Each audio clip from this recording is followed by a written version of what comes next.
talks first, you talk first, I talk first. Welcome back, everybody, to the Han Talks First channel, a Star Wars show made by Star Wars fans for Star Wars fans just like you. And today we're talking about the making of George Lucas's Star Wars and how it became the story we know and love today. This is the third and final part of the Making of A New Hope series. And if you haven't seen part 1 or part 2, click the link below so you can get all caught up. You don't have to, but you get to hear more about this crazy journey and the 3-year process of writing the scripts. So let's dive into it. Now, this fourth draft is also considered the final draft. There were adjustments made afterwards, making a fifth draft a final draft, but this is the one that the studio approved, that George Lucas approved, and some of his friends approved that, hey, this is the one you should go and start making this movie. So they finally started getting a production contract, and they were like, okay, let's go shoot this script. And they incorporated nearly all of the revisions that we now know as Star Wars. So he took elements from each different draft and put it into one. And the very first words that were on this page were this: a long, long time ago, in a galaxy far, far away, an incredible adventure took place. Now, we now know later it was turned into a long time ago in a galaxy far, far away. But it's... Sorry, I think I hit a soundbite by accident. It was Babu Frick screaming in the background. But yeah, so this draft was a little different. Originally, George Lucas had the elements of Kyber crystals, one of which being that the main story element was Luke had to deliver a Kyber crystal to Starkiller on Organa Major, that planet. God, all of this is so hard to keep track of because I know the names, I familiarize them with current Star Wars, and it's just like weird to think Organa used to be a planet instead of, you know, Princess Leia's lineage or the Senator Organa and all that kind of stuff. But anyway, so this draft actually completely eliminated Kyber crystals and all the characters to what we know them to be in their roles today.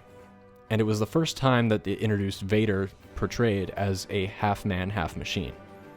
Now, the thing that was most important to the making of this final script was developing the character of Obi-Wan Kenobi. And if you think about it, Obi-Wan Kenobi is the most important character in A New Hope. It's actually not Luke Skywalker. Because if you think about Obi-Wan's contribution to the plot of the story, he introduces Luke to Han and Chewie. Obi-Wan, he explains the workings of the Force. He gets to go take Luke on an adventure. He convinces him to, you know, embrace the Force. He talks about the background, the history of the Clone Wars and Anakin and all this kind of stuff. And he brings him to Vader, and this is all just happening in A New Hope. Obi-Wan Kenobi literally ties the story together, and without him, this story would fall apart. And that was the key focus of this final draft, was centering everything around Obi-Wan Kenobi and making this story flow to the best possible way. Now, there were 3 final additions that were added during actual shooting of this script, because it wasn't until they started shooting the movie that George Lucas decided, hey, I want to add a few more things. And one of them was, originally, Obi-Wan Kenobi was not going to die, and he was not going to be killed by Vader especially. So it wasn't until they started shooting that George Lucas decided, I need Luke to have some kind of motivation. I need him to have some kind of hurdle that he can cross, and I want to give him a spiritual guide. So he decided he would have Obi-Wan sacrifice himself, and Vader would kill him. Now, it's weird to think now that that was a kind of a final last-minute decision, because that moment is so iconic and so significant to the Star Wars that would come later down the road. The second final addition made is actually a pretty hilarious one that I found to be just so freaking funny, because when they were shooting the cantina scene, they wanted to give a little bit more, George Lucas wanted to give the Han Solo character a little bit more character, a little bit more backstory, so you really understand who this guy is. So during the shooting the cantina, George Lucas decided, I'm going to have him shoot another bounty hunter. This just further proves that Han shot first. Han Solo shot first. I think it's so funny. This scene has been remade so many times. At least once a decade, if you think about it. And to think that it was a last-minute decision, and George Lucas has struggled with the results of this decision since day one and keeps messing it up and adding McClunkies and all this kind of stuff to it. It's so funny. And to think that it never was supposed to be in the original script. And so maybe that's why he keeps going back and retouching it. Because it really has nothing to do with this movie or with this story at all.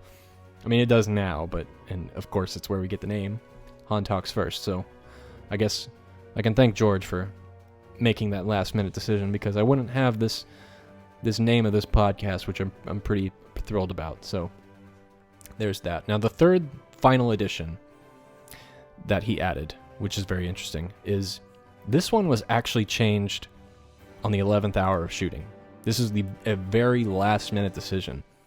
The fourth draft included Luke Skywalker's name was actually Luke Starkiller. And this was up until a month before they said his full name on screen. So George Lucas finally discarded the surname of Starkiller because he decided that it sounded too bloodthirsty. And he revived the name Skywalker, which was the original name for Anakin in one of the earlier drafts. And he decided Skywalker was a more pure-sounding name than Starkiller. And George Lucas has this realization a lot, especially, I mean, if you think about Return of the Jedi, originally called Revenge of the Jedi, which he changed last minute as well. So last minute that actually they had already made posters with the name Revenge of the Jedi on it. And then he would revitalize that name too in Episode 3, calling Revenge of the Sith, giving it that title. So it's funny to see, studying this stuff and seeing how George Lucas works. It really puts you in his mind that he has a million thoughts going on at one time.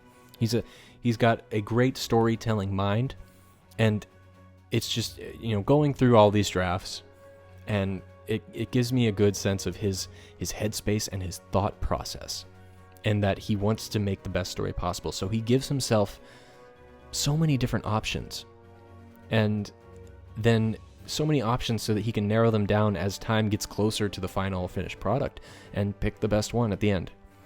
And that's one thing I love about George Lucas. And honestly, all of these drafts, I think, have something special in them. Maybe not that first one with the 2 pages that kind of, even reading it made no sense to me, but they all have a little bit of heart in them. And I really hope one day we can actually get to see these drafts, like the actual words written on paper, because I have not read them myself. Everything I've sharing with you today has been through words of other people that have either seen the script or talked to George Lucas or from George Lucas himself. There's been very few people in this world who have seen those original drafts. One of them is definitely J.J. Abrams, and of course Kathleen Kennedy. And I feel like there is a clause in the contract that Disney may not be allowed to release them, because they're also not allowed to release the original versions of the original trilogy either. So it'll be interesting to see how it progresses as time goes on. If George Lucas, when he passes away, do you think Disney will honor that contract?